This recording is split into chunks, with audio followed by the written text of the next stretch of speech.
Mark Feinsand with us on this Thanksgiving Eve. Mark, good morning to you. We had a little Mets conversation to start the program regarding Trevor Bauer, some of the high-profile free agents. Everybody's playing the guessing game with Steve Cohen in place as the deepest-pocketed owner in baseball now. What is the immediate direction of now a very interesting franchise? Well, the immediate direction is pointing upwards, obviously. You know, they finally have a situation where they can spend money at will. And, you know, Sandy Alderson said it last week during their introductory press conference that from now on, they're not going to be out of a player because it costs too much. They're going to be out on a player because they don't want that player or don't think it's the right fit. And so when you look at these big free agents that are out there right now, Real Muto has been the one that seems like he's been the best fit all along.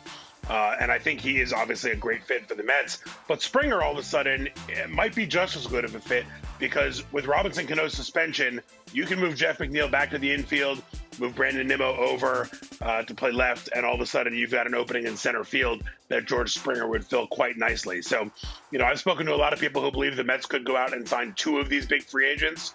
Could be Bauer and one of the position players, could be Springer and Real Muto.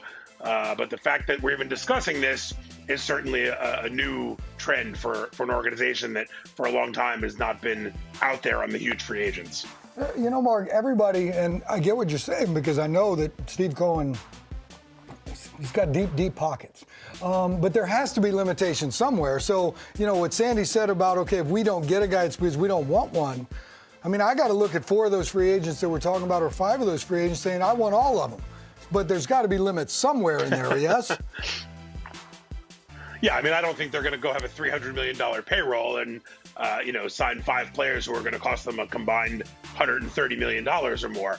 But just the idea that, you know, the Mets had never really been, when you think about the big free agents that were out there on the market, they were never really a player for any of them in the last 10 years, right? And they have to sit there and watch the Yankees sign Garrett Cole.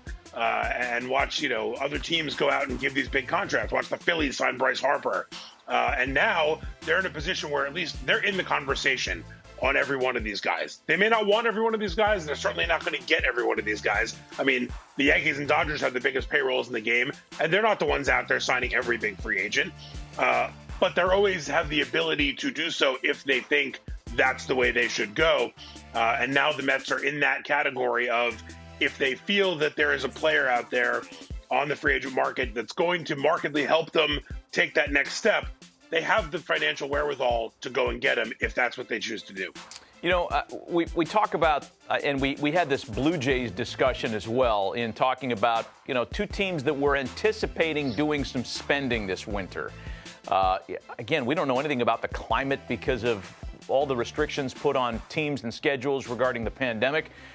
If you were to guess of one team that could outspend the other, do the Mets spend more money than the Blue Jays? Is that a safe assumption to make? I would think so. I think both teams are going to be active. I think both teams are going to be in on a lot of these guys. I think besides the deep pockets of Steve Cohen, New York is probably a more appealing place to play for a lot of players than Toronto, especially given the uncertainty with the pandemic. People don't even know if the Blue Jays are going to be playing their games in Toronto or Buffalo again. So I would think that the Mets would be a more appealing destination for a big free agent. But I do think the Blue Jays are going to be in on some of these guys. We've already heard them attached to Real Muto and Springer and LeMahieu. Our buddy Ken Rosenthal said that they've spoken to the agents for Michael Brantley and Justin Turner. So the Blue Jays are out there. They're actively trying to get better. They have this young core of players. And, you know, clearly they see a window here where the Red Sox might be in, I don't want to say a full rebuild, but certainly a bit of a rebuilding mode. You know, the Rays just lost Charlie Morton. They're talking about trading Blake Snell. So really the Yankees are the team that they're looking at and saying, we need to get past this team or at least just finish second and get a wild card. And there's a window here for the Blue Jays to really compete. Yeah, you took the words right out of my mouth in terms of the AL East. Let me tee you up on one specific player since we're talking Mets and Blue Jays. You could draw a line between Francisco Lindor and both of those teams. And I, for one, feel like the fit in Toronto is so good it has to be explored. And I'm sure there are conversations that we're not privy to that have already been well underway.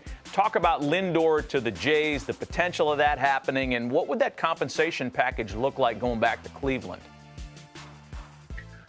You know, the one thing about trading for Lindor is you have to first approach it and say, am I trading for him as a one-year rental player, aware that he's going to be leaving next year, or am I trading for him with the idea that I'm going to sign him to some mega extension and keep him around here for the next 6, 7, 8 years? I'm not sure the Blue Jays can trade for him with the thought of, we're going to keep him around here for the next, 7, 8 years. So if they're willing to trade for him for the 1 year and really go all in for 2021, I think it's a great fit.